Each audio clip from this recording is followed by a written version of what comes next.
চাঁপাইনবাবগঞ্জে সরকার নির্ধারিত দামে বাজারে সার পাচ্ছেন না কৃষক। বস্তা প্রতি সার ১৫০ থেকে ৩০০ টাকা বেশি দিয়ে কিনতে হচ্ছে ইউরিয়া, ডিএপি, টিএসপি এবং এমপিও সার।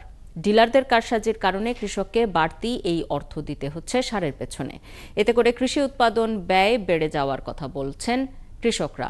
রয়েছে আমন ধানে লোকসানের শঙ্কাও। সরবরাহ ঠিক থাকার পরও দাম বৃদ্ধি হলে কঠোর আইনানুগ ব্যবস্থা নেওয়ার আশ্বাস কৃষি বিভাগের। চাঁপাইনবাবগঞ্জ থেকে KS রোকনের প্রতিবেদনে বিস্তারিত। আমন ধান রোপণের পর জমিতে ২ মাসে ৩ দফায় দিতে হয় ইউরিয়া সহ বিভিন্ন রকম সার। চাঁপাইনবাবগঞ্জে মাসখানেক আগে রোপণ করা হয়েছে আমন।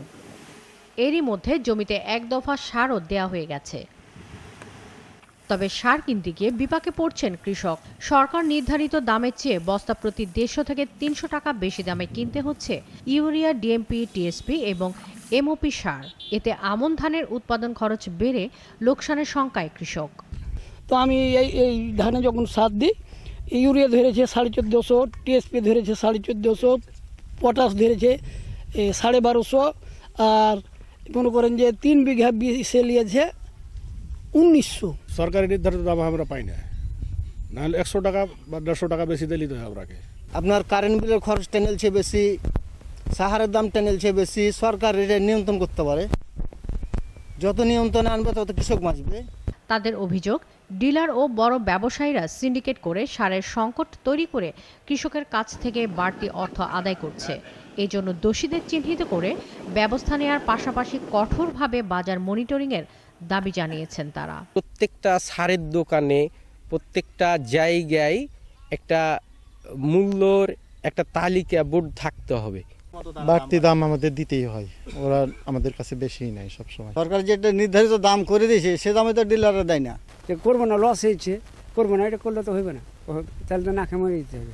এছাড়া বাজার মনিটরিংয়ের পাশাপাশি সার ব্যবস্থাপনায় কৃষকদের প্রতিনিধি রাখার দাবি জানান কৃষক নেতা।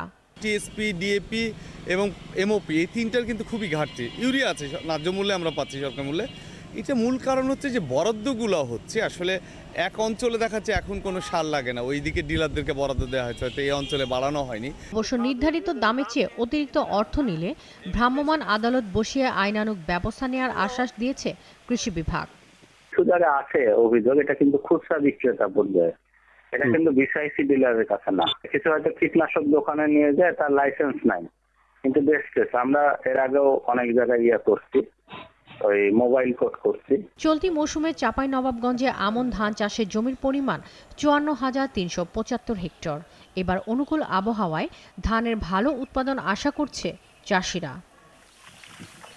শাকিরা শম্পা, ৭১।